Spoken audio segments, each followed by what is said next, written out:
GHMC వార్డుల delimitation final notification విడుదలైంది. 300 వార్డులతో final notification విడుదల చేశారు.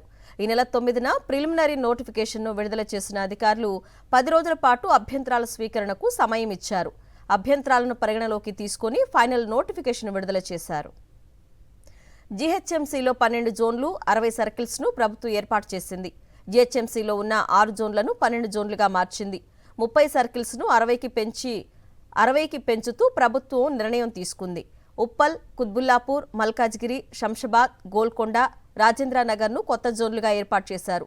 సర్కిల్ ఆఫీసుల్లో కొత్త జోన్ల కార్యాలయాలు ఏర్పాటు కానున్నాయి. ఈ నేపథ్యంలో జీహెచ్ఎంసీలో 12 జోన్లకు ప్రభుత్వం కమిషనర్లను నియమించింది. 8 జోన్లకు కమిషనర్లుగా ఐఏఎస్లు అధికారులను నియమిస్తూ ఉత్తర్వులు జారీ చేసింది. శేర్లింగంపల్లి జోనల్ కమిషనర్గా హేమంత్ సహదేవరావు, కుకట్పల్లి జోనల్ కమిషనర్గా అపూర్వ చౌహాన్, కుత్బుల్లాపూర్ జోనల్ కమిషనర్గా సందీప్ సుల్తానియా, చార్మినార్ జోనల్ కమిషనర్గా ఎస్ శ్రీనివాస్ రెడ్డిని నియమించింది ప్రభుత్వం.